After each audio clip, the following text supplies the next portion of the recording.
Zuma can be there, right? But as a lucky charm or the a part of the elders council, but not as the president. Okay. Let's have proper leadership for this mess that we've created, and we're thankful to Zuma for being able to be this magnet who's able to bring us together. But now, can we start being practical, guys, and putting the right people in the right positions? And it can't be centered around this one name, and it can't not have women. There is no revolution without women. Julius was surrounded by yes men. And the danger with being surrounded by yes men is that even if you're stupid, the yes men are going to follow you into your stupid revolution. Hey guys, welcome. Remember that we've just launched EYL Africa, where you can purchase this shirt that I'm wearing. You can purchase our socks. Don't forget, it's EYLshop.africa. The exciting news we're here for is, of course, the latest episode. Miss Ntsiki Mazwai actually learned that a few minutes ago that it's Ntsiki, and I was thinking, why didn't I think? Obviously, it's Ntsiki. Ntsiki, just for those who don't know rather what it means. What does it stand for? But for what I believe it means, it absolutely represents who you are. Thank you. Yeah. Well, Ntsiki means she who brings blessings. Right, sir. And many who, whatever, can have a distorted opinion of who you are, because everybody who stands for something has haters, for the lack of a better word. Yeah. If you're a person who stands for the rights of others, rightfully so, as an activist, as a person who uses their art to be an activist, there are people who will be offended. Yeah. Because activism, what can I say? It speaks against wrongs that are done to people. Yeah. And the perpetuators of the wrongs I'm not going to like it. are not going to like it, They're right? not gonna like it. They will punish you. Yeah. But I'm glad you live your name. Thank you. You know? Thank How are you. you?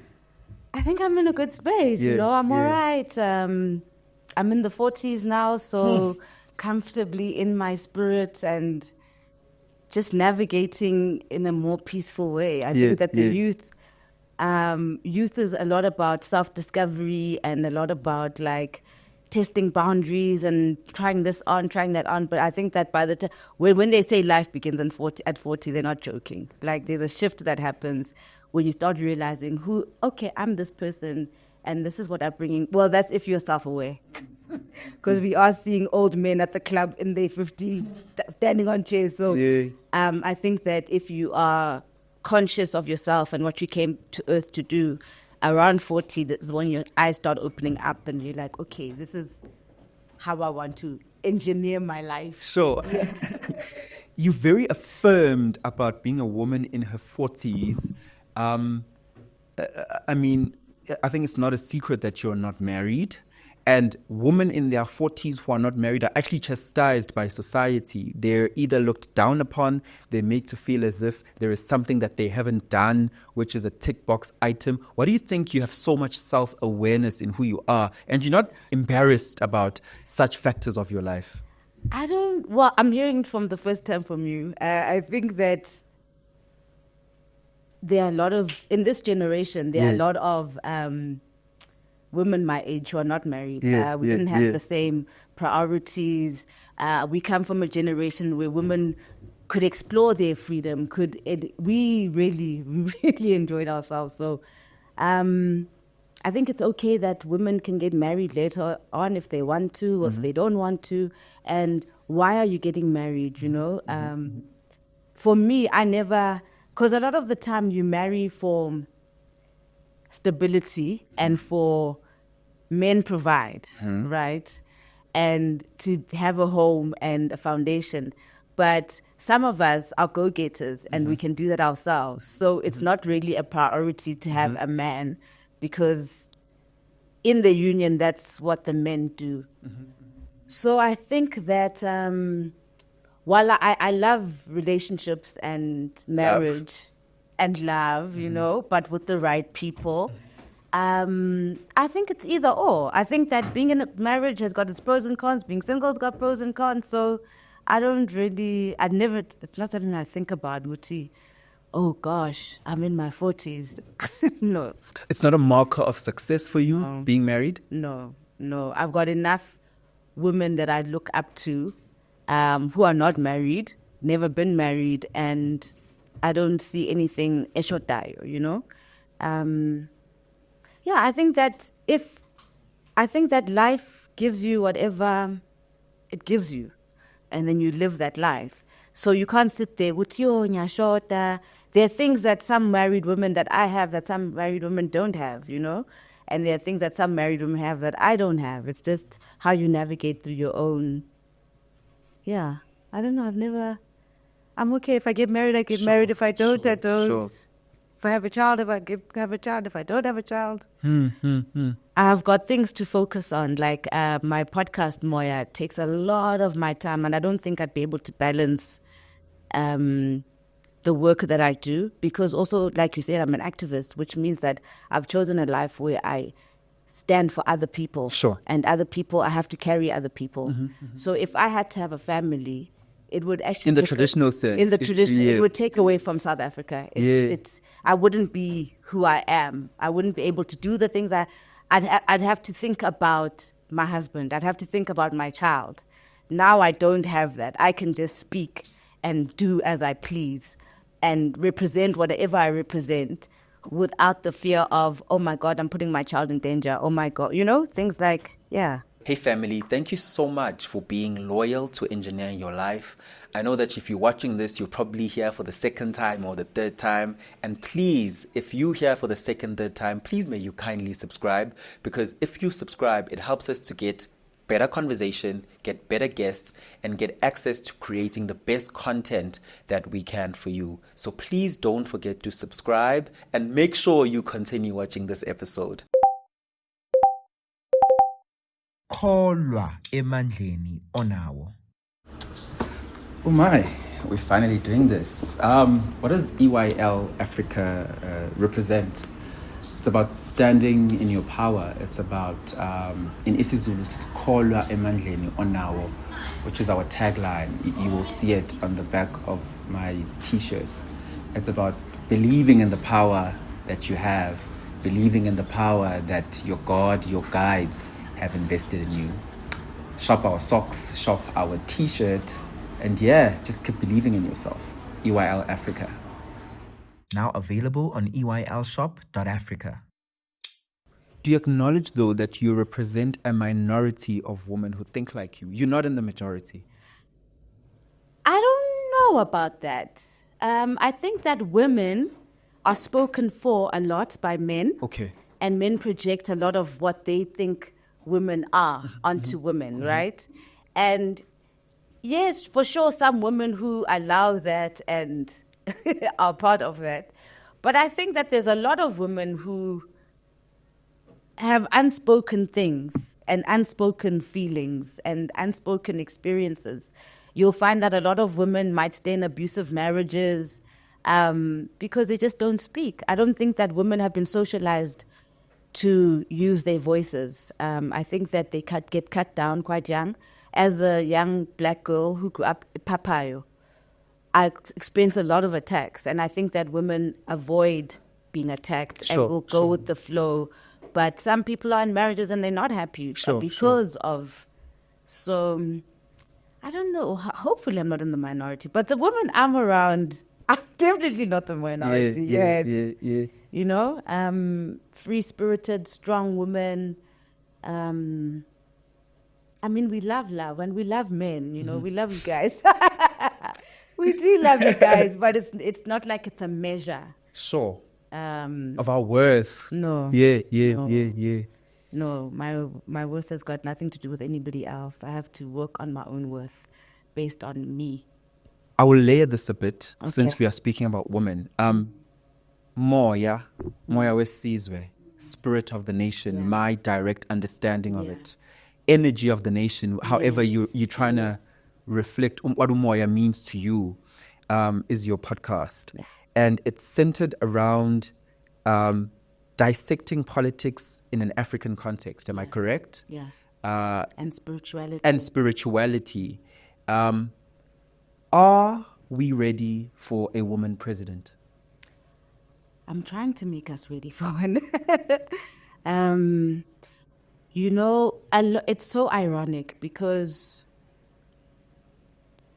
South African men, there's something that's been done to you guys where you are intimidated and threatened by a strong woman.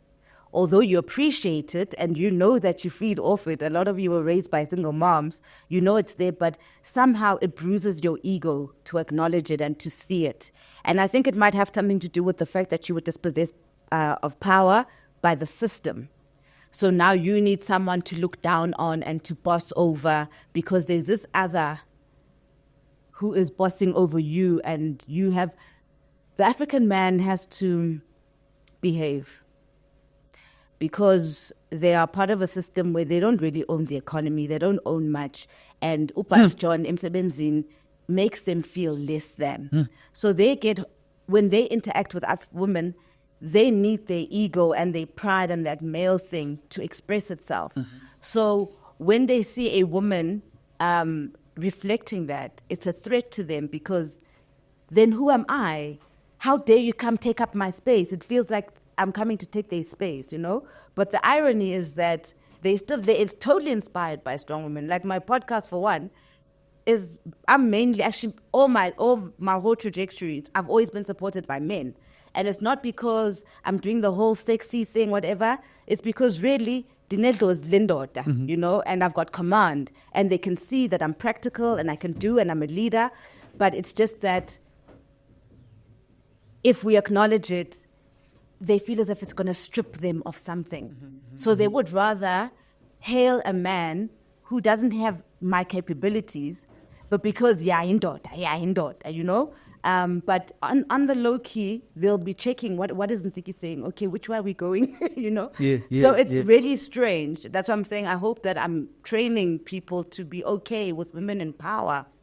That's why whenever political parties start, it's always me saying, where are the women? Where are the women? Because the reality of the situation is that creation is man and woman. The chemistry between man and woman makes a baby, creates life. So if you men think you're going to create life on your own, you've got something coming for you. That's why we're not moving as a nation.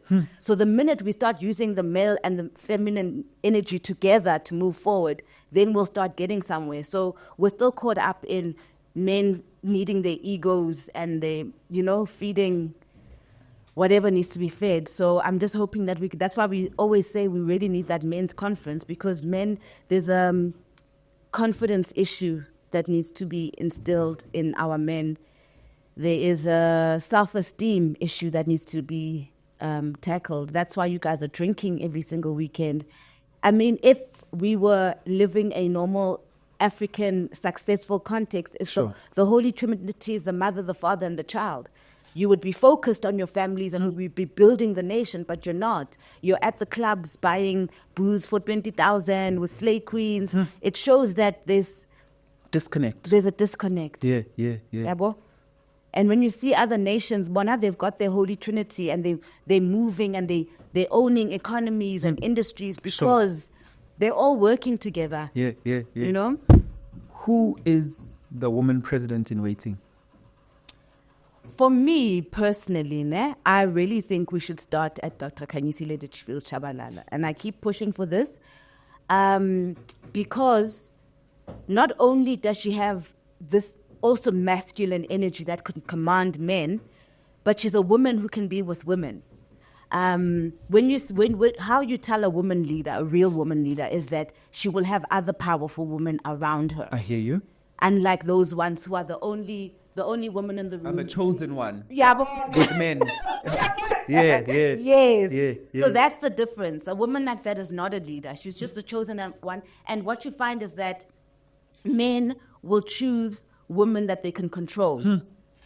So when you're the chosen one, it doesn't speak to anything. It just speaks to the fact that just as much as Abelungu will choose umdomnyama that they can control, they don't like the rebel, the one or political or conscientized abamfunlo. So it's the same dynamic plays out with especially black men and women, is that they'll have it as a woman face. but not actually. So men need a woman that can challenge them. And right now, the men are running away from that. And the thing about having that balance is that that's what's going to move us forward, you know? So I think that even the ANC, after 100 and whatever years, they've never had a single female president. And you can see that's why it goes nowhere. Like, you know, and then, but if you look at like something like the EFF, even though I don't think that the women are really leaders, because I think that a lot of them, it's the same situation, but they are actually running a machine. When you see like EFF events and the slickness, it speaks to the women on the ground who are, because women do the checks and balances. They make sure that, even that's why at home, it's not single fathers who have raised the children. It's because it's single mothers. We are into economics. We understand men, we need there's an energy and strength that we need from men, and that's going to push things forward. But when we're speaking about the how, that's a woman's thing. Women are, and I know there's a perception that women are emotional, and it's not like that. The reality, like I keep going back to the single parent family.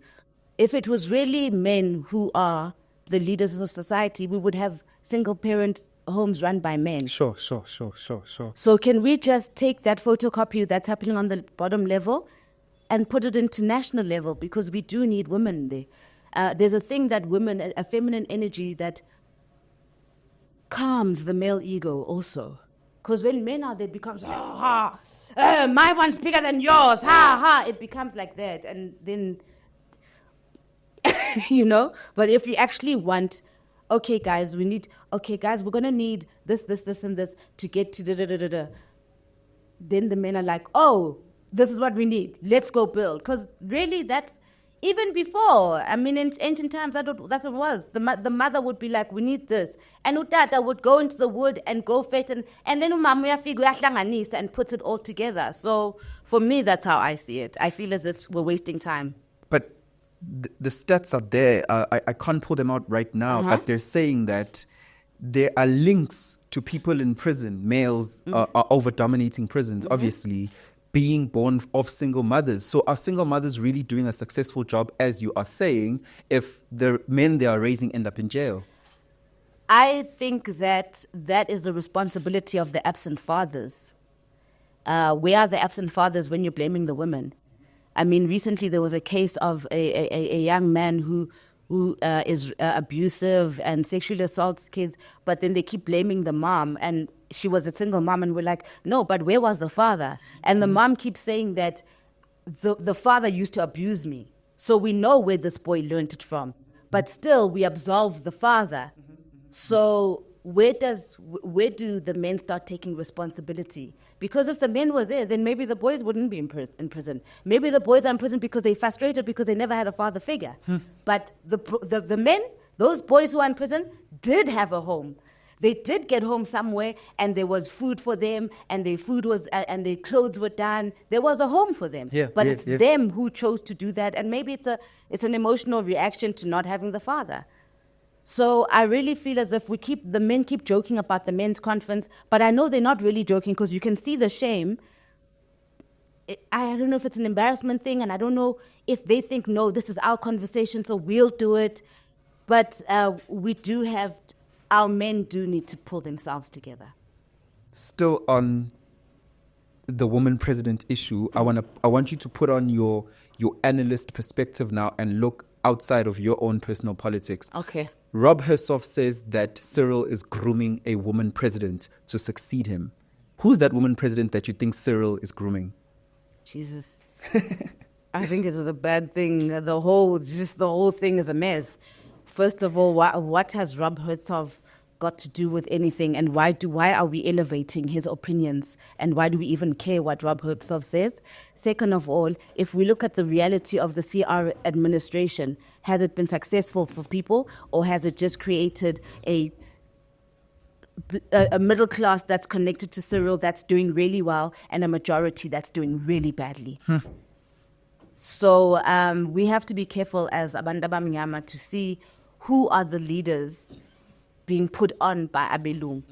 You know, we know our economics. we know that politic yetu can only work if there's money injected into it. And abantu abamnyama ngithi asinayo imali. So imali is being injected by abelungu. Sure. So which gives abelungu the power to choose our leaders for us, which brings us back to that point I was making. Abelungu bazokhetha lo or push up izinto zabo ngithi. Yeah.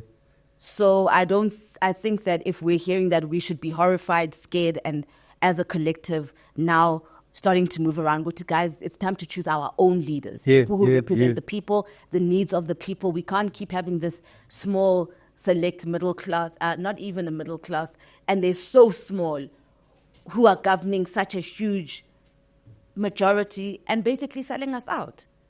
They are fine. Bona basharp, guys. Basharp. If you look at the people around Ramaphosa, basharp. Rona, we are not. We are not. If you use the narrative where you're saying that we are platforming Rob Hersoff wrongly, but isn't it fine that if, inverted commas, Rob Hersoff is the enemy of blackness, and now we're hearing what the enemy thinks of us, isn't it good that we can now act accordingly because we know what they are thinking and what their plans are? And if he's giving us insight, Toguti, we are telling Cyril to put this person, doesn't it give us an advantage then if we're on the other side? Blackness, right? It is good, but we must just be very careful because it's like that privileged kid thing, that ego, where the privileged kid thinks that their opinion is more important than everybody else because they're the privileged kid. We have to be careful of that. That Goodman culture. Yeah. And we can't have a Goodman culture for apartheid beneficiaries, you know? Melissa's tanned in that, you know? We must have it in us. Asale pants. It's so really when you're lucky actually to still be here. You're lucky to be alive in this country and being allowed to do lento yenzai. So I don't know, there's a thing about abantu abamnyama have given abelungu too much leeway. They're too comfortable. So there's this saying that when you're in Rome, you do as the Romans. We also in Africa must have the same expectation that when you're in Africa, you do as the Africans. So the fact that these Europeans are doing as they please and choosing our leaders and coming onto our platforms and acting like it's not okay, guys. Yeah. You know, there must be times where it's like, no, this is our space. Thanks. I get that. Still on the tone of South African politics, you rather have been very vocal about being a member, you can correct me, of the MK party, or just being involved in the politics of the MK party. Right now, as it stands, you've come out to say you're disappointed in them and how they are marginalizing women. Are you still an advocate of the MK party, and do you still believe it's a vehicle for our emancipation as black people? Okay, I know there's a lot of misunderstanding around me in MK, right? So before MK came, abantu abamnyama, we are in a dire situation, guys. Abantu balambile, guys, and the majority, and we're living hand to mouth and barely making it. All of us. And we're cool with it.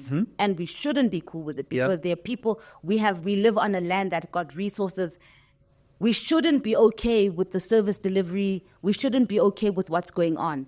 And what happened in the CR administration is that slowly, the economy is going back to Abelung, to put it bluntly.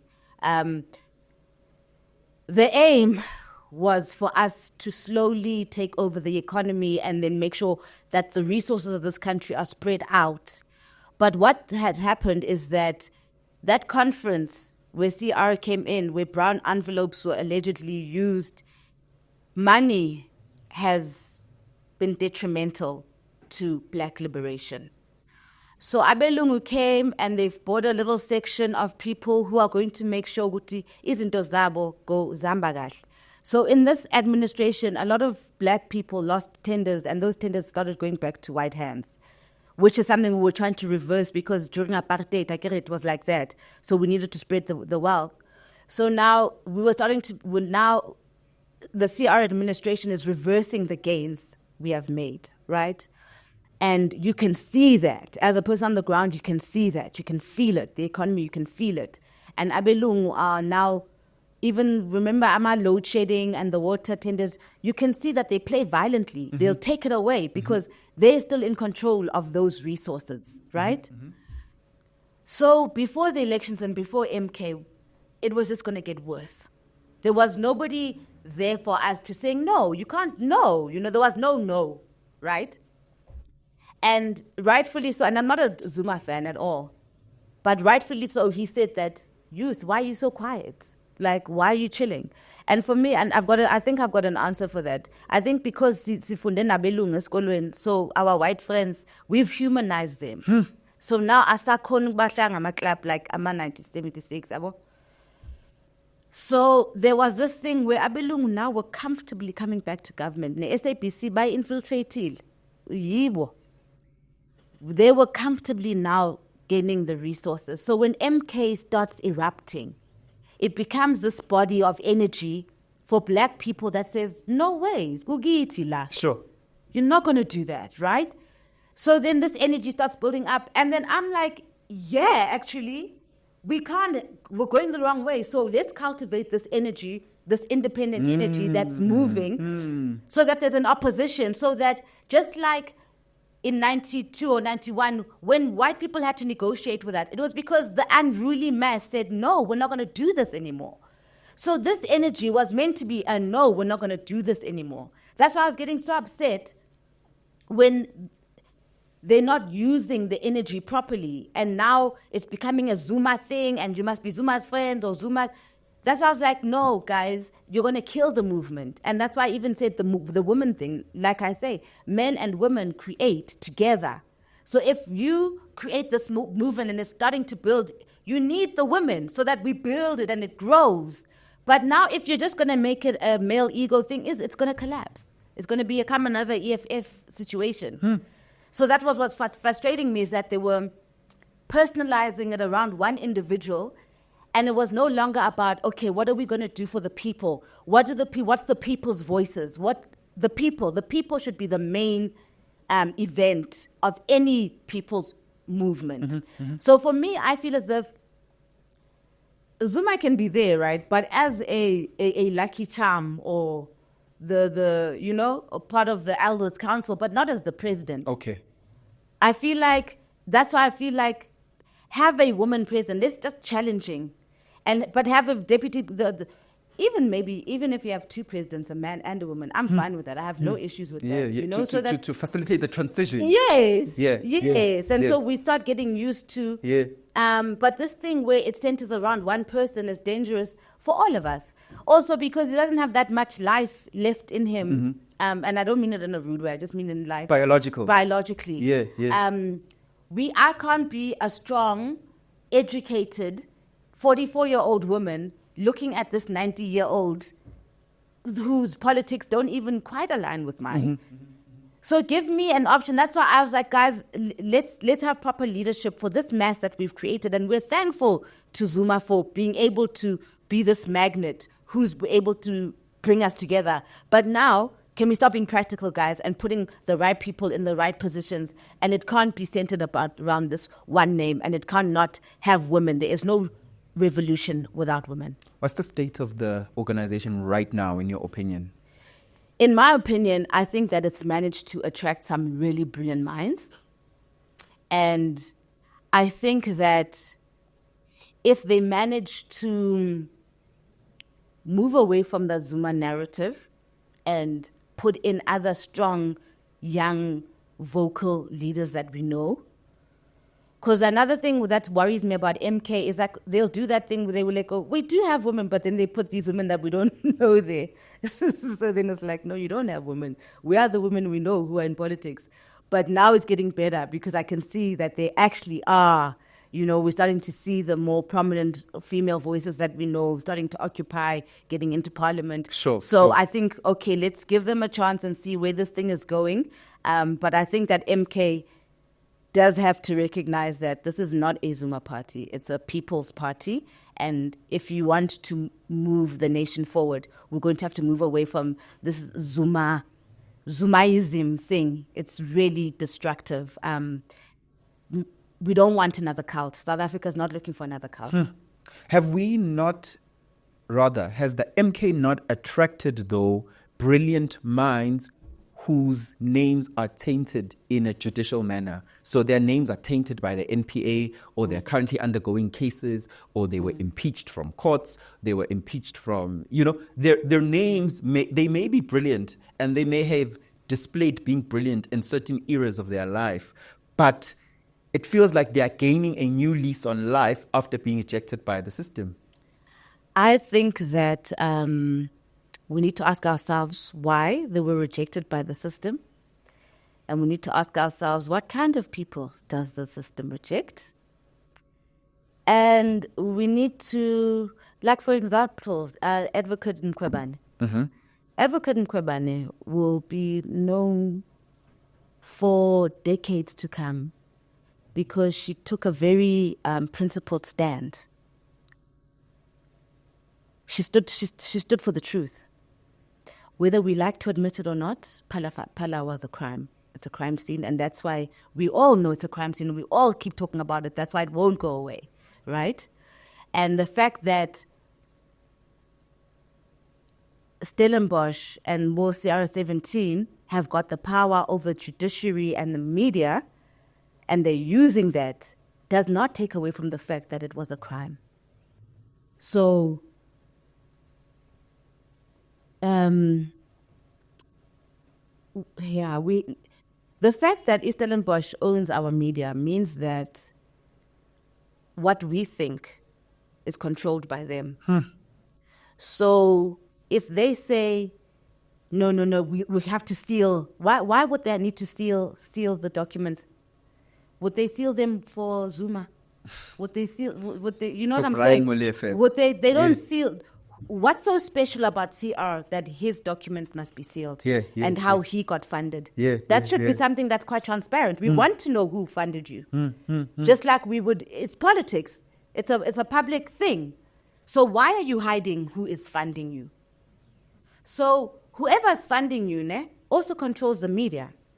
And how the media works is that one body will have legs into News 24, Daily Maverick, all the list, all the rights, the different houses that they have for the different target markets. Sure. But obviously they go, guys, what we're pushing today is that cereal is king. So in different ways to the different target markets, in our brains, it's cereal is king, cereal is king. But the reality is we're like, no, but guys, it's a criminal offense to have that much dollars in your house. The rest of us would get arrested for what Cyril did. So how come now he's allowed to get away with it? Right?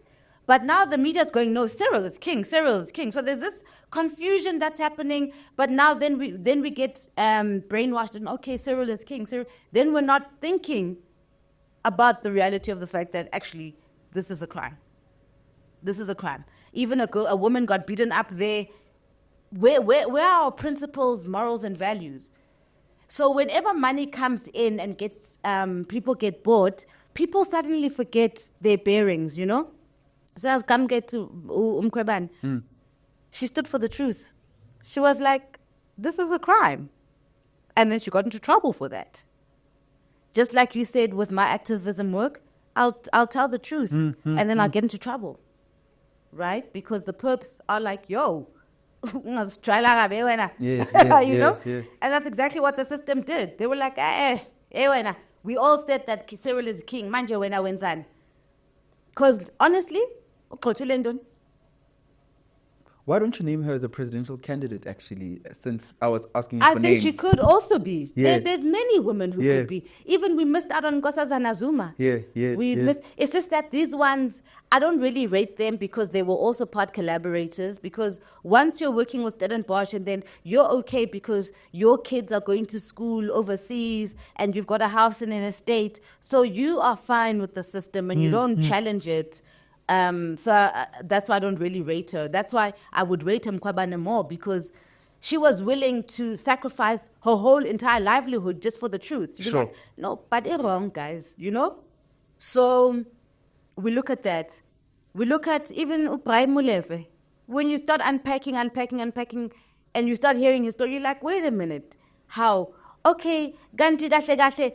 These white people wanted to keep the evergreen contracts with them. That's what the issue is with you. If you look at everybody who's, even Ujaj Sope, being impeached for saying Sestembelegi Nina, how many white judges are talking in their chambers amongst themselves, guys?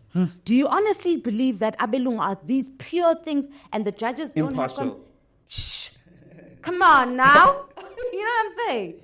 So, as Abantu Bamnyama, we have to be aware of the system that is designed to empower Abelung at our expense. And we have to learn to be independent and to be able to unpack. Now that we're doing expropriation bill, and the way the media has put it is that, yo, Pegusreal wins in.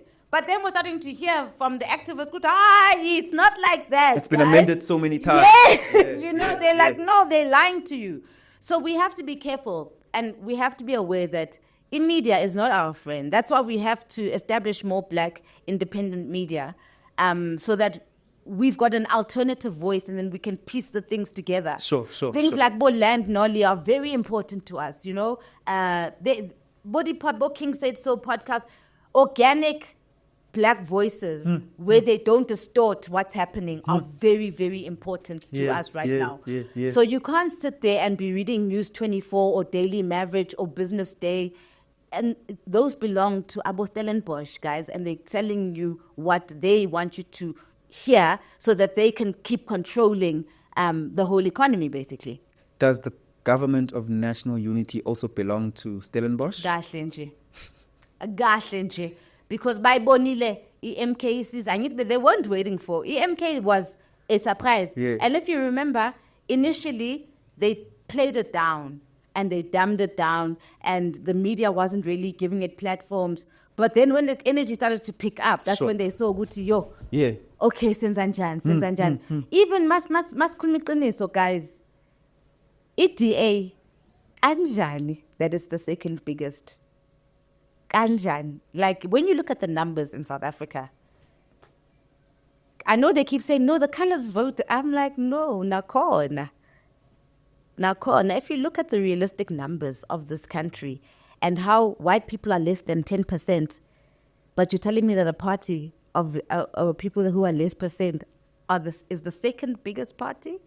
Guys, let's be a bit smart, guys. But the DA is saying that we have generated a black vote. So it's you black people. It's you black people who are voting for us. The DA is saying. But we live with other blacks who are no longer black. You know this. But they're not that many, guys. The black middle class is not that large, guys. If we go sit and do the numbers, it's not that big, guys.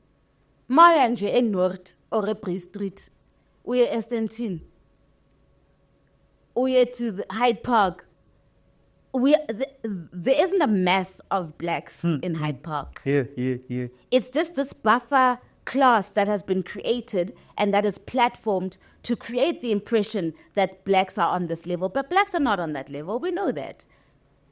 Amongst us, just in a group of us here, which of us are living in those estates and driving those big... Yeah. Come on now. Yeah. So we have to be careful because uyaqoka guys. Guys. Like, and uyakwazi uqoka and edala esiqokisela. So what's going to change now? So again, I'm like, let's look at these DA So numbers. What are you saying about their numbers? I'm saying that amanga. But it's votes. I'm saying amanga. Who controls that? Votes amanga. Guys. IEC lied. Guys. I'm asking. What do you think that case is about? Which case? The MK one, where they're talking about the rigging of the votes. Okay. Behleli sonke yakhumbula sibone MK then it's a crash system. How convenient for the system to crash. Have you never sat and thought, when was the last time the system crashed? MK came in and the numbers went up and it was messing with the system and it was like, cut. The director said cut. Not director. The director said cut, guys.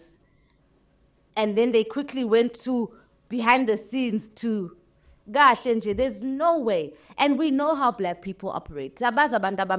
Once an idea catches, like MK had caught, we are all going in one direction. You know how we are. We're not independent thinkers. So there was a landslide victory there. Gosh, and if your third eye is on, you can see it. But it's foolish for abantu abamnyama to think that systems abelungu are going to work in their favor. Yeah.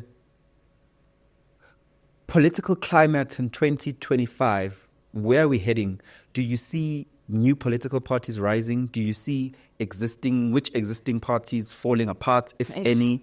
Do you see progress in the economy being caused by the government of national unity because they are in power? I don't think politics are the answer. I don't think politicians are the answer. I think politicians are just using and harvesting our energy to get into parliament and to have salaries. I don't think that they're there for us. All of them? Most of them. Gazli wanch. So what the West successfully did is that they created this buffer called parliament. Okay. Where they take the ones who are talking too much and they're like, oh, let's put you in parliament. And you know what happens in parliament? You get a salary for like over 100 grand a month.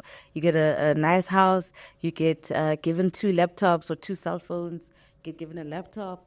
You get given travel allowance. Medical aid, pension. Yeah, I understand. Yeah. So, manje, maso thala leyo nto. So, are you going to be shouting for black people and black rights? Maso hleli gamnandi kanjani? That's exactly how the past 30 years has happened. Because when the ANC got in, they were like, oh, hey, this is nice. This is nice. Yeah. Comrade. Yeah. You know?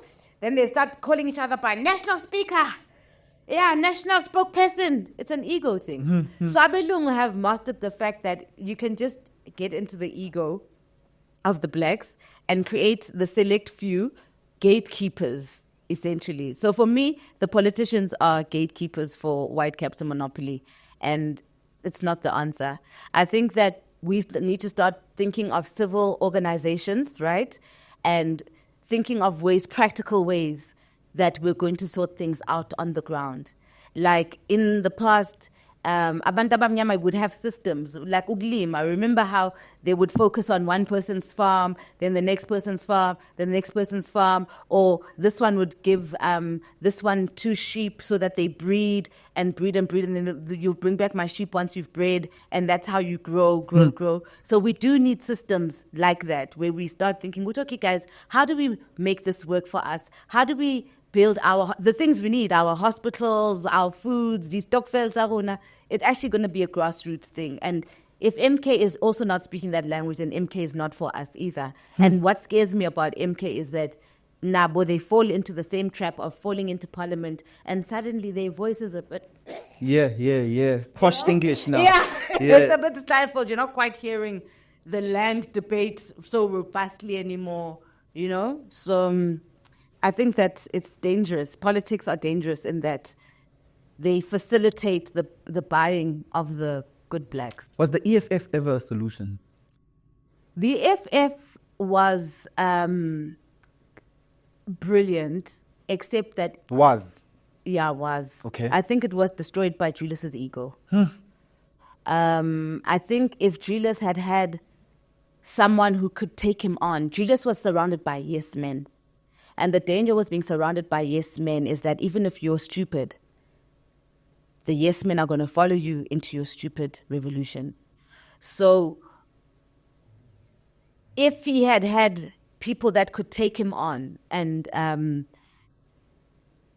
who could challenge him, it would have been more powerful. It could have been the thing. But once you, it's the same thing that I'm scared for MK with Zuma. Once you center it on one person, then the flaws of that person become the party. The identity of the revolution. Yabo. So Julius, even back then, would swear at people. He would had a very vulgar way of expression. And that's what we're seeing on social media now with the fighters, is that's all they know how to be, just vulgar. So you do need a balance. There is a break from politics a bit. There is. Okay, everything is politics. But exactly. Life is politics. Exactly. There seems to be a gender war going on. Okay. Between men and women. There is a huge disconnect. And because a lot of what happens online represents how we are living, it seems to be unfolding online a lot, where it's like feminists are hated, but there is a group that loves feminists so much. Men feel victimized by feminists. Men feel like my voice is not heard. I mean, I recently had Ndalo on the show, who's being denied access to his child by the baby mama, and he feels like courts are disadvantaging him. Even online, people are not on his side. Do you see this gender war happening, and can you feel it? And do we have a solution? I think that is created by the breaking down of our family units, which came with this. Remember, our biggest thing as black people, our biggest problem is that the family unit has been broken. So, men and women, you're correctly saying, we're not getting along, we're not building together, we're destroying. So, there is an element of, because of the toxic masculinity and patriarchy that West came with, because a lot of these ideas came Nabelung. A lot of our destruction as Abantu Abamnyama came because Abelung came with these new ideas. I mean, even about porn and stuff. We didn't do porn and stuff. Even those Abelung lezo, you know, and sexualizing people. We as black women used to be able to walk around bare-breasted, sit sharp without you guys harassing us. But now here is this new thinking that came that suddenly sexualized us and taught you guys how to be predators, basically. And then the system came and said, look at the black woman, she's so weak, she's submissive, she doesn't have a voice. And it actually wasn't the case.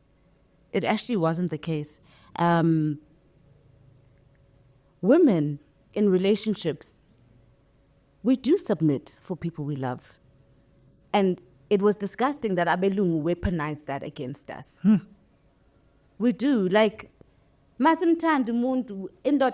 your king is your king. Yeah. Your king is your, and it's like, that's my king. Yeah. And you treat him like it, and it feels nice for us. Sure. But here's this Western gaze that came and said, oh, why are you groveling to men? And for us, it worked because what? You know what? My king goes out there and makes money for me. And obviously, I'm going to grovel for my king because he is for my well-being. I'm here because he is, and he is because I am. So it's this white point of view that came into how we do. Then the system was like, oh, look at polygamy. The men are sluts. Oh, my God. And look how they just treat the women. And to be honest with you, now I'm in my 40s. Like, there is nothing wrong with polygamy. Like, there's a part of me, I don't want a man all the time.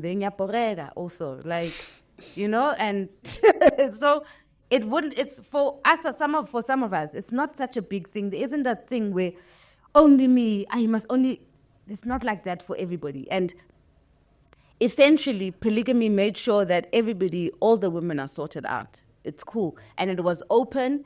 Now we've got a situation where it's cheating and, oh, I'm so hurt. But these are all constructs, social constructs that came Nabelung, which he's cheating on you. Tina, before it wasn't, it's like, okay, that's my sister wife, I get on with my things here. Now it's like, it's called cheating and it's a bad thing and, you know. Cheating is a social construct. There's no such thing as cheating. Did God say that men and women must be married and sign papers? Is that a divine, is that just like how we breathe and how we need water, right? Do we need marriage and papers? No, we created that. So there is no law around what kind of marriage you can have. That's why when we stress about the LGBTQI, it's like, it's none of your business, guys. In African culture, we never got into who is sleeping with who. It's none of our business. We don't care. And in African culture, actually, women could also have multiple partners. Men could both. It was like, my body is it's here, it exists. Obviously not too much because you get sick. And that's it, too much of anything makes you sick. But there's no confined thing.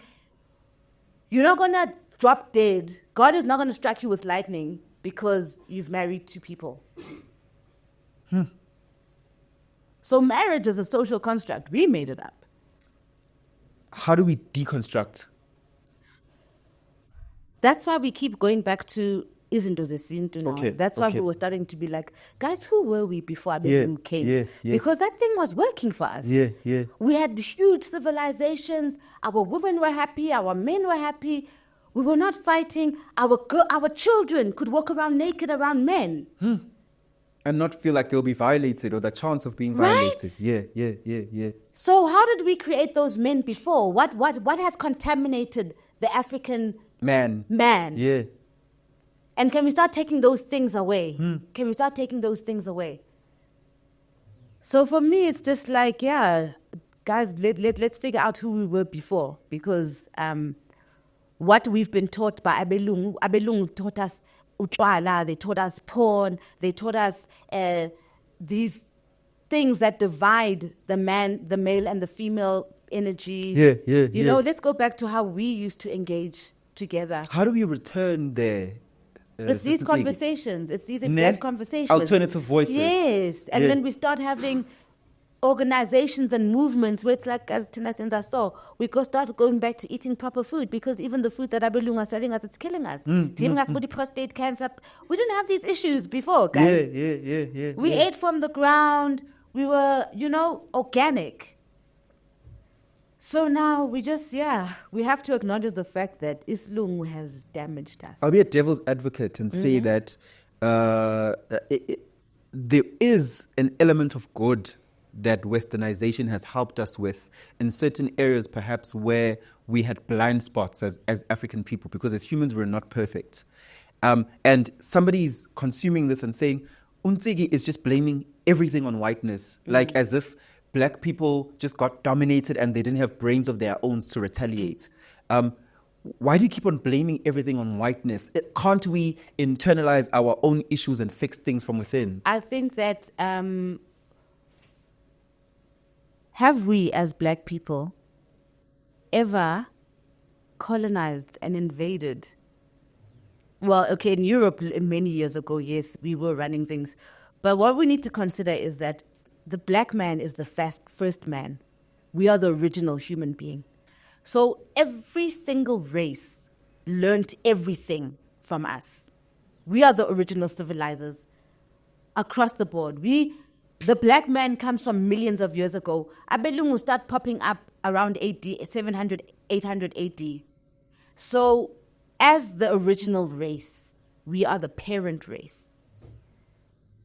So now back to why we're like this. We have never taken Abelung and taken guns and prisons and beat them to submission, which is something that they did to us, which has been internalized and it's in our psychology. We've been beaten to submission. So if there's anything to own up to as Black people is that, hey, actually it worked. And now how do we fix this? But denying which it happened is not going to help us. We didn't have guns, guys. They came with guns. Bastubula, you remember, you've seen the footage from even apartheid era. And it didn't even start then. It started back then. They moved us from our lands, the Land Acts. It was violent. What happened to Black people? We are a victim of violence. And we need to acknowledge that and acknowledge there's a healing process that needs to happen because we've been through a lot. But pretending as if Abelunga benzanga nix is kawata, that thing. Yeah, and it's part of the problem because we're still sucking up to our abusers. So, yeah. As we near the end of our conversation, I've got this. If what do you fully believe in is our solution as Black people to take back South Africa? You know, it's not even about Black people. The thing is that it's about Ubuntu, you know? Because, Tina, we're not a violent people. We will share. We will share. Okay.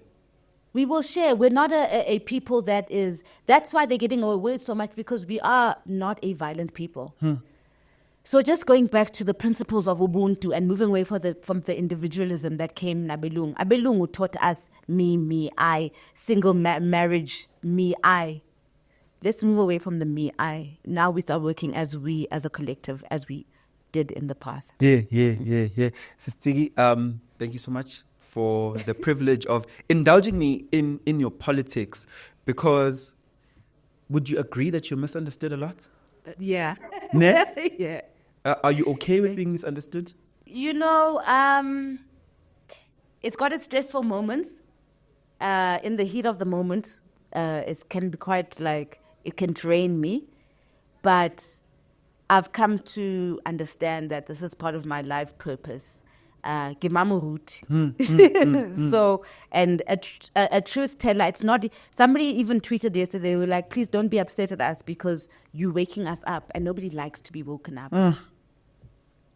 My big vusanji. It's not a nice feeling. Yeah. So, it's okay. It's okay.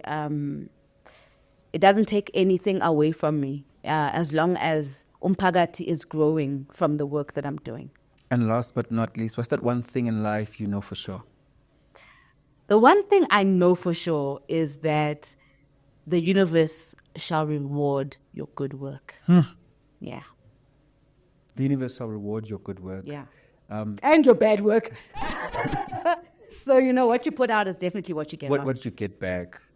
And an episode about checking who we are, being aware of our surroundings, and not looking at politics as just something that is far away from you that you can just ignore. But as we said, that politics are in everything that we do. And as black people, if you are black or you identify as black, you will realize that there are inherent things that we need to take a decision to reverse, change back without losing who we are. So Ntsiki, thank you so much for your time. It's been a privilege.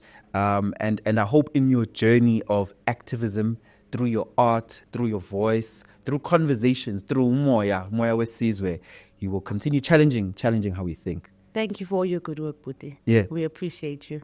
I'll see you guys on the next episode.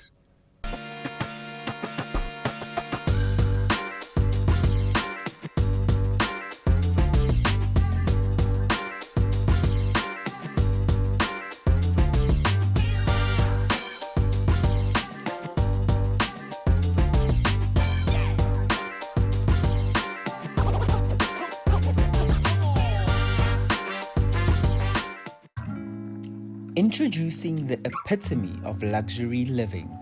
Kalu Luxury Villas and Suites, your private sanctuary of opulence and elegance. Nestled amongst the lush, sun-kissed landscapes of Durban, KwaZulu-Natal, this Kalu Luxury Villa is a paradise of tranquility, offering breathtaking panoramic views of the neighborhood. Step into a world of refined luxury where every detail has been meticulously crafted to create an atmosphere of sophistication and comfort. This villa is kept within a gated and secure property for your peace of mind. The Kalu Villa is available for both short-term and long-term stays, making it the ideal location for your next vacation or special event. This villa boasts spacious living areas and floor-to-ceiling windows that flood the interior with natural light, making you feel at one with the surrounding beauty, paired with multiple terraces, an outdoor lounge, and a dining area. Live the dream, make memories, and indulge in the life you deserve. Contact us today to book your stay or to learn more about this exquisite property. Your oasis of opulence awaits.